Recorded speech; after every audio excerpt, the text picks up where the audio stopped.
Story 1. The Night Stalker at Walmart. I used to work at a Walmart supercenter, one of the largest in the area, and open 24 hours a day. This job was my lifeline. Working overnight shifts allowed me to take care of my son during the day and make ends meet. I worked the PM to AM shift, and though it was exhausting, it was the only option I had. The night shifts were quiet, but not in a peaceful way. The late hours brought in a different kind of crowd, people who seemed to emerge from the shadows, drifting through the aisles like phantoms. It was a bitterly cold winter night, and the store had a decent number of late-night shoppers when I arrived. By midnight, the store had quieted down significantly, leaving only a handful of night owls wandering aimlessly. As usual, I was restocking shelves, this time in the cereal aisle. I noticed a man walk past the aisle, then stop and backtrack to stand at the end of the row. He didn't move, just stood there, staring in my direction. His presence sent a shiver down my spine. I glanced at him briefly. Curly hair, a worn-out jacket, and a large, overstuffed backpack slung over his shoulder. He must have noticed my glance because he started pretending to look at the cereals. His eyes, however, kept darting toward me.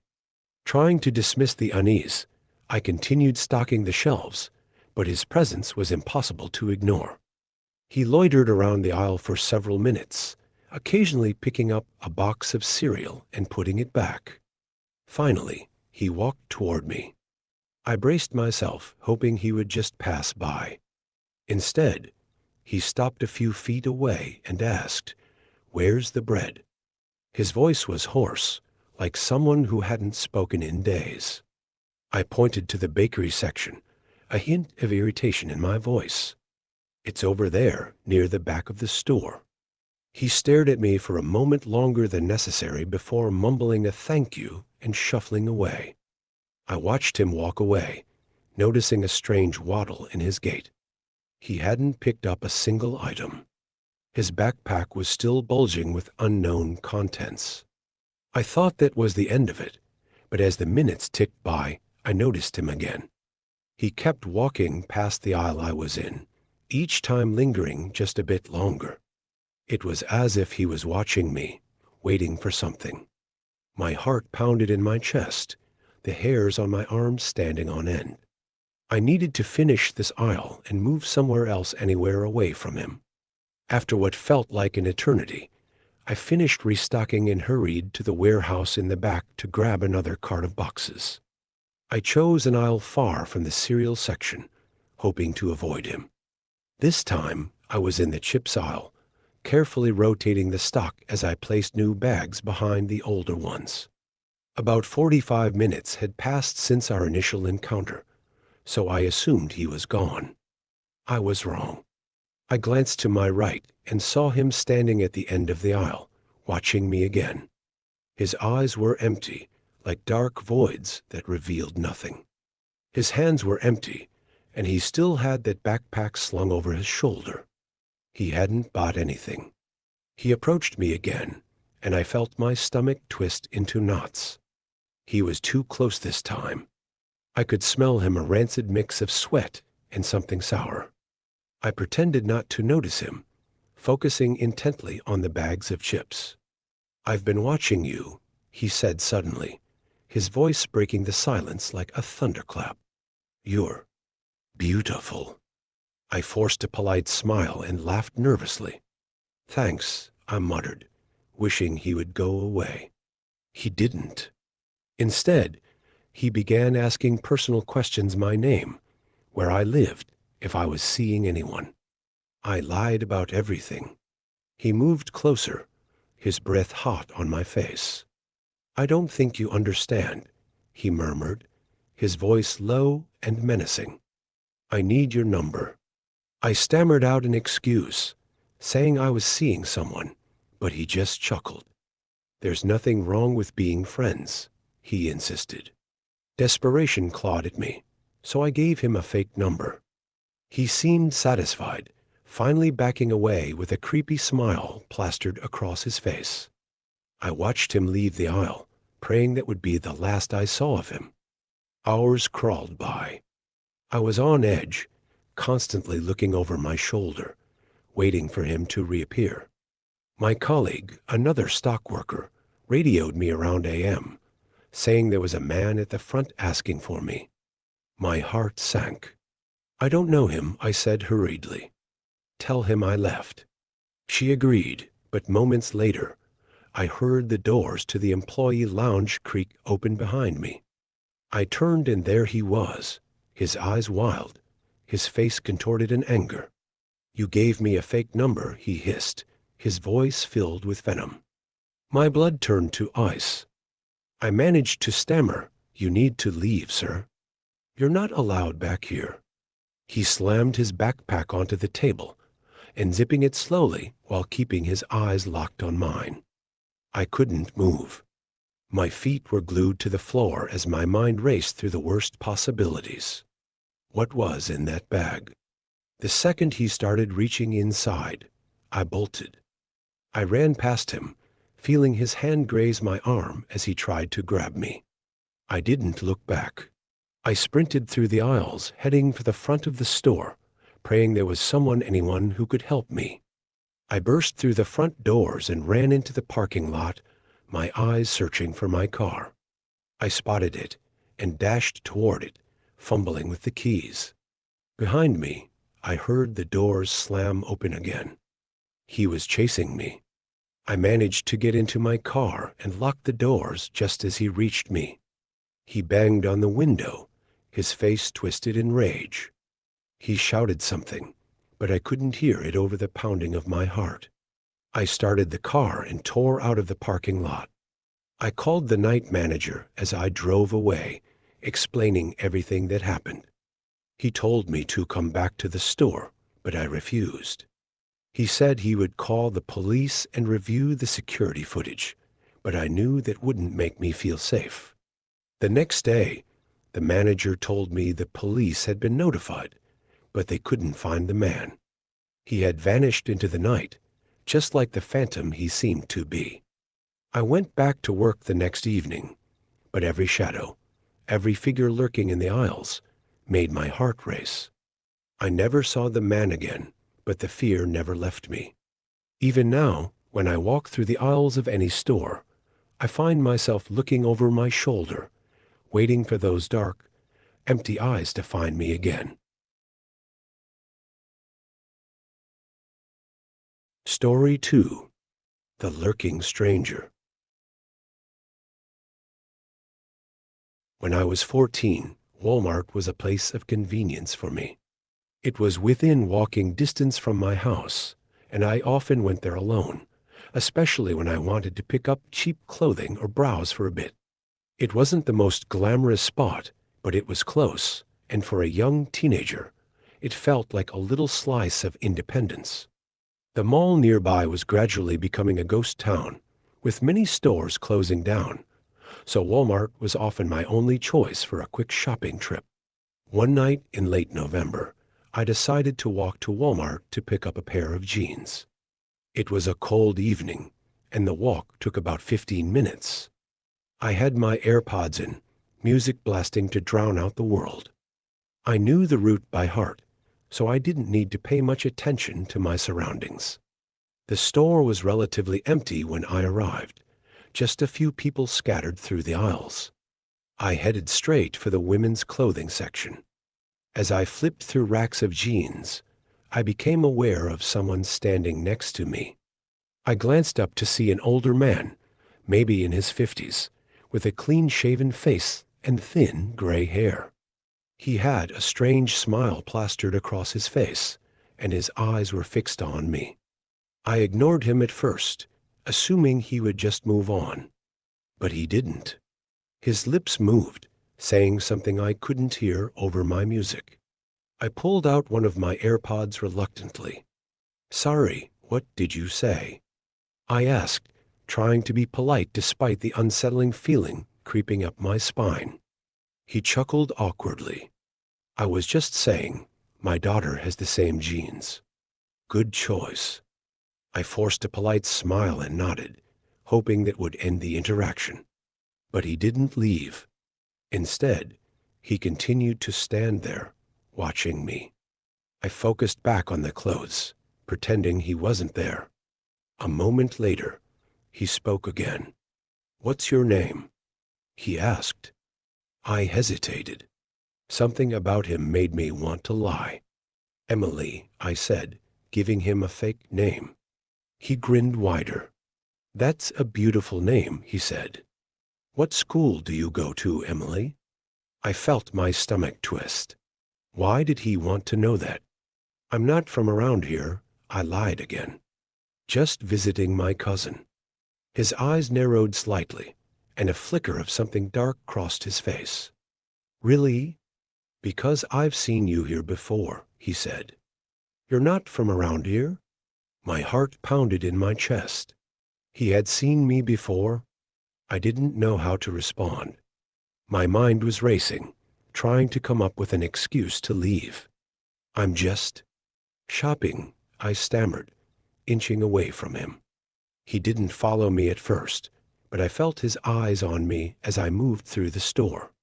I grabbed the first pair of jeans I saw and headed toward the checkout. I glanced back briefly, and my blood ran cold.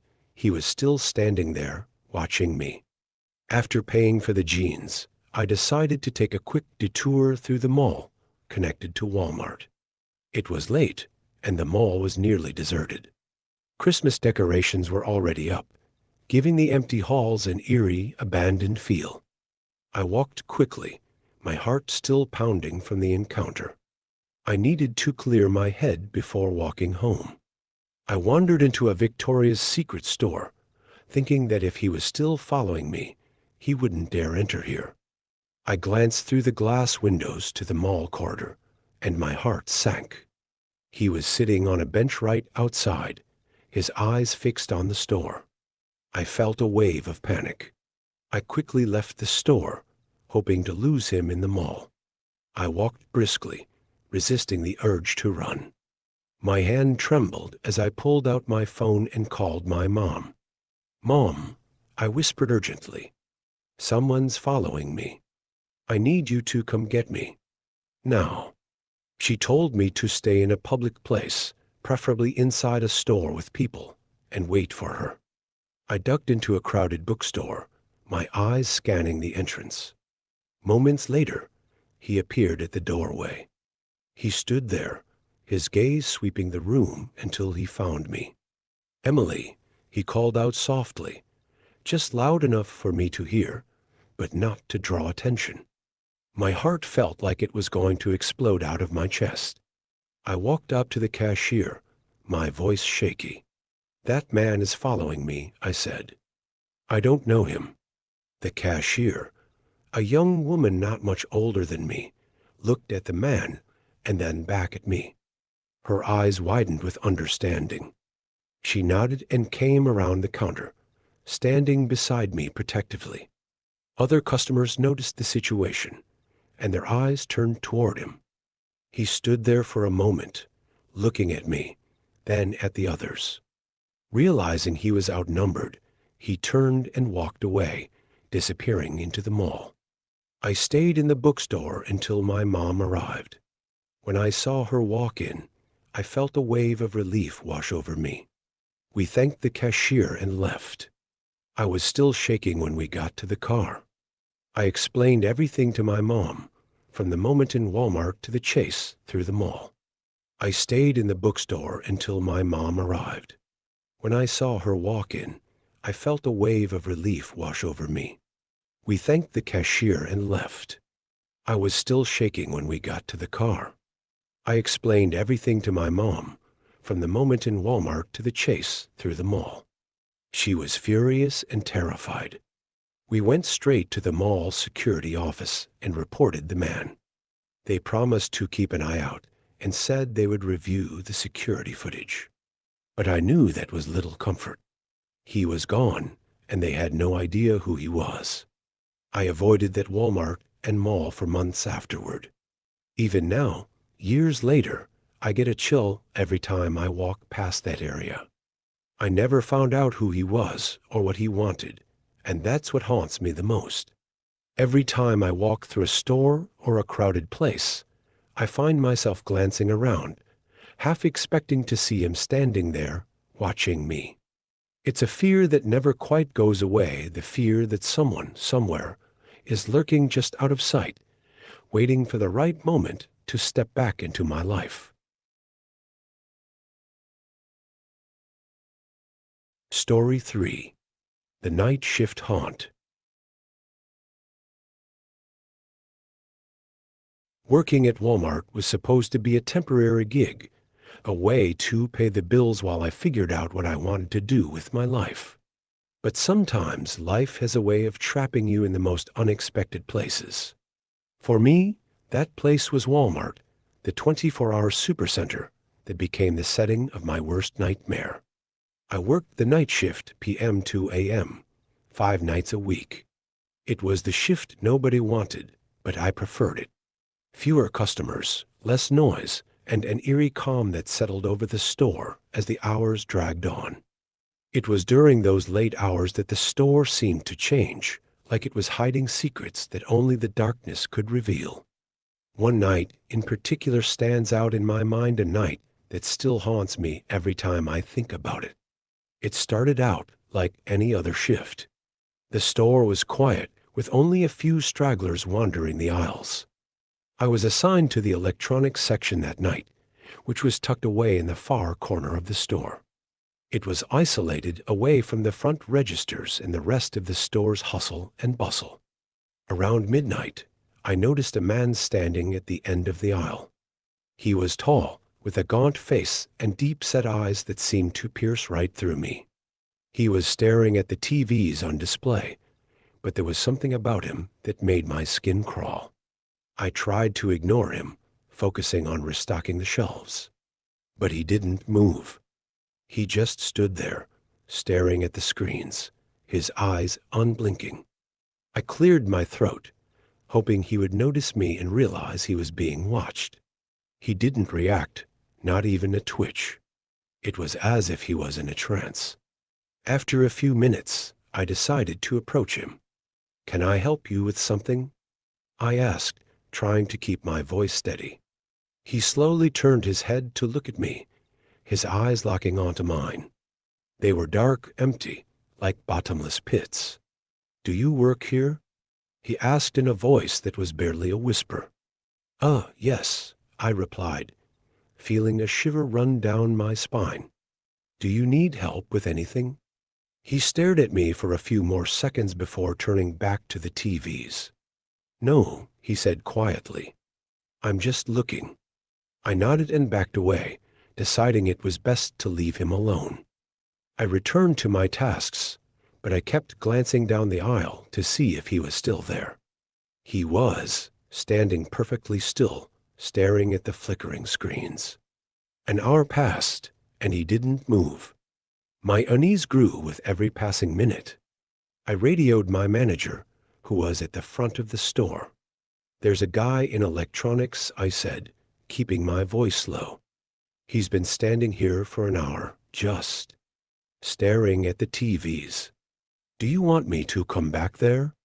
My manager asked, sounding more annoyed than concerned.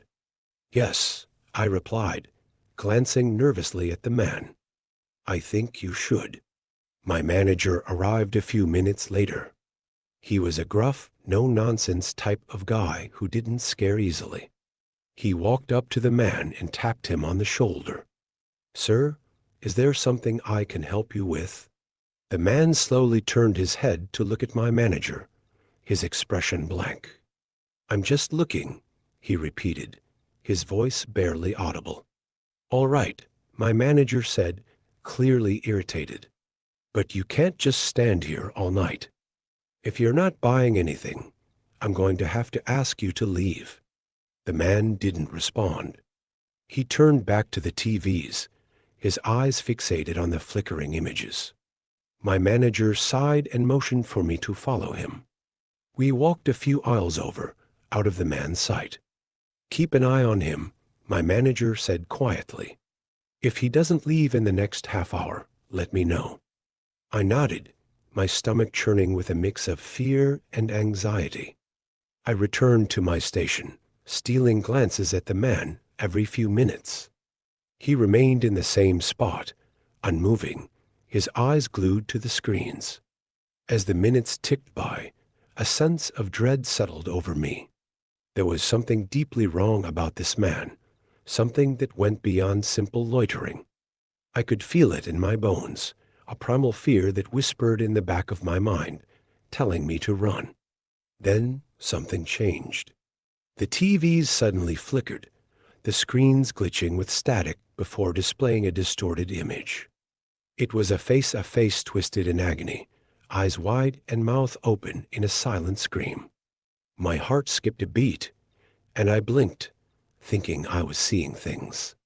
But the image remained, flickering across every screen in the aisle. The man slowly turned to look at me, a small, twisted smile forming on his lips.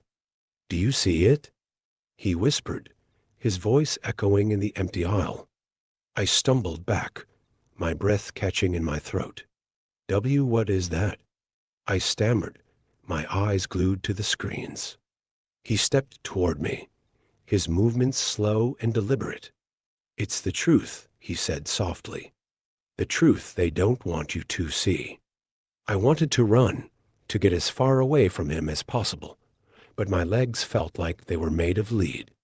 He took another step closer, his eyes burning with an intensity that made my skin crawl. Suddenly, the lights in the electronics section flickered and went out, plunging us into darkness.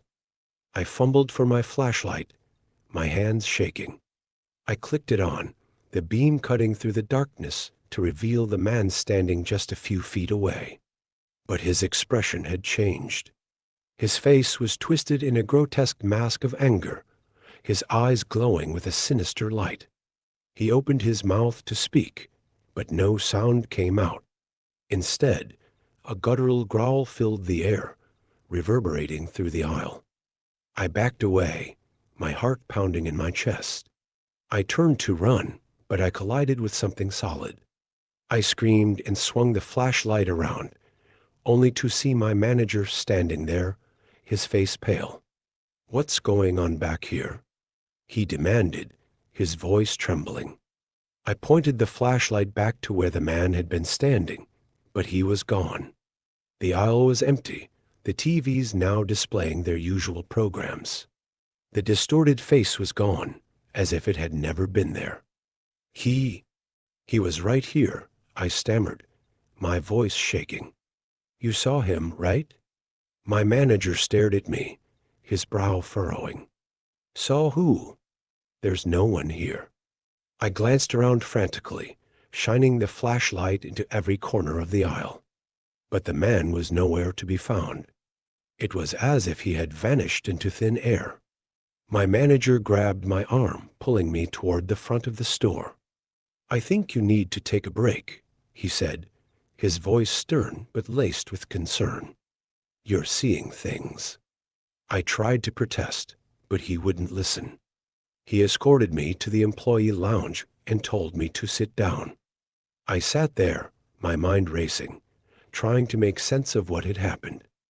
Had I imagined it? Was it all in my head? The rest of my shift passed in a blur. I avoided the electronics section, sticking close to the front of the store.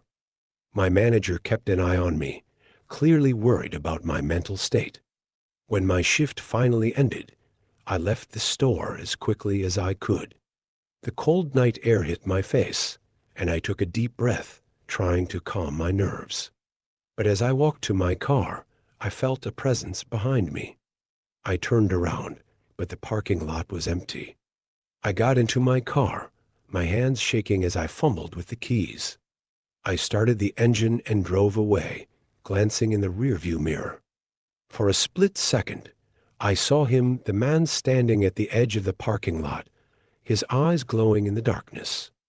I never worked the night shift again after that. I transferred to the day shift, where the store was bright and filled with people. But even in the daylight, I couldn't shake the feeling that he was still watching me, lurking just out of sight, waiting for the darkness to return.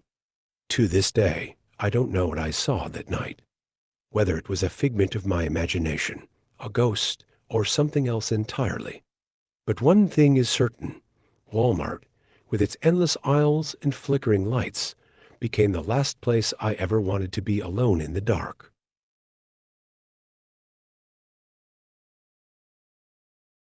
Hey there, it's Mr. Night Horror. If you enjoyed this eerie journey and want to dive deeper into the shadows with us, don't forget to subscribe and hit the notification bell. Thanks for watching, and I'll be back with more spine-chilling tales tomorrow. Stay haunted.